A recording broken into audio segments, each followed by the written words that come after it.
Hello and welcome to your channel as they like it. क्या आपको पता है कि रिलॉस एग्रीमेंट क्या है जो इंडिया रशिया के साथ साइन करना चाहता है? और क्या आपको पता है कि रिलॉस एग्रीमेंट के इंडिया को क्या फ़ायदे होंगे? क्या आपको पता है कि reciprocal exchange of logistics agreement जो है वो रशिया के साथ क्यों इम्पोर्टेंट हो जाता है? तो आइए जानते हैं हम ये पूरी खबर। पिछले कुछ समय से इंडिया और रशिया प्लान कर रहे हैं एक RELOS logistics exchange agreement. RELOS stands for reciprocal exchange of logistics agreement with Russia. आइए सबसे पहले समझते हैं कि आखिर लॉजिस्टिक्स एग्रीमेंट होते क्या हैं। लॉजिस्टिक्स एक्सचेंज एग्रीमेंट इस तरीके से डिज़ाइन किए जाते हैं कि जो पार्टनर कंट्रीज़ हैं वो एंजॉय कर सकें एक दूसरे की मिलिट्री फैसिलिटीज़ में ईज़ ऑफ एक्सेस, जैसे कि पोर्ट्स हो गए, बेसेस या मिलिट्री इंस्टॉलेशंस। ये एग्रीमेंट्स बहुत ज़्यादा टाइम और पेपर वर्क को बचाते हैं कई मैटर्स में, जैसे कि refuelling, berthing, aviation infrastructure etcetera. Cross agreement Russia के साथ इंडिया को एक्सेस देगा रशिया के नेवल पोर्ट फैसिलिटीज़ को जो कि आर्कटिक रीजन में है, और इससे इंडियन नेवी की जो रीच है वो पोलर वाटर्स तक पहुंच जाएगी। रशिया के साथ इंडिया का ये एग्रीमेंट अगर हो जाता है तो ये बहुत इम्पॉर्टेंट है as far as military cooperation is concern, क्योंकि इससे फास्टर इंटरऑपरेबिलिटी मिलती है, साथ ही साथ शेयरिंग ऑफ लॉजिस्टिक्स होता है।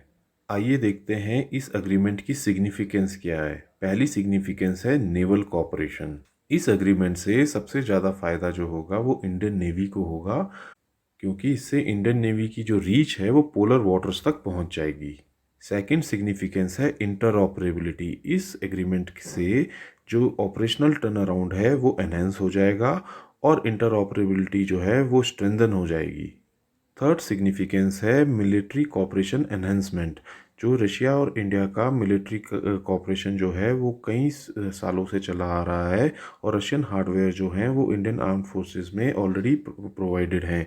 तो ऐसे में ये जो एग्रीमेंट है बहुत इंपॉर्टेंट हो जाता है, क्योंकि इससे फास्टर इंटरऑपरेबिलिटी होती है अगर कोई हॉस्टाइल सिचुएशन फ्यूचर में क्रिएट होती है तो।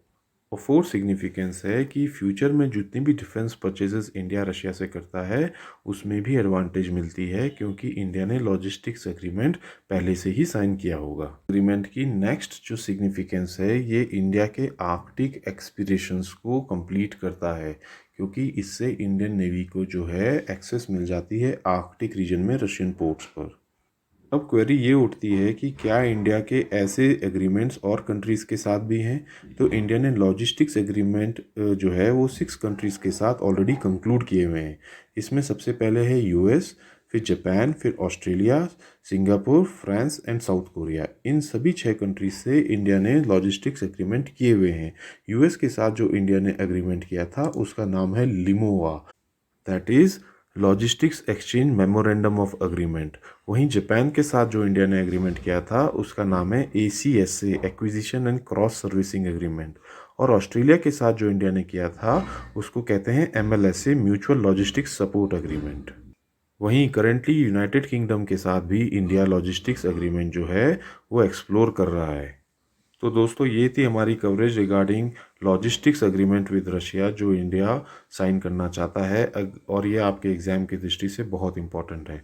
अगर ये आपको पसंद आती है तो हमारे चैनल को सब्सक्राइब करें ऐसी ही सिमिलर वीडियोस के लिए, और अगर आपको PDF और फ्री नोट्स चाहते हैं तो हमारे टेलीग्राम चैनल से और इंस्टाग्राम चैनल से जुड़ सकते हैं। Thank you.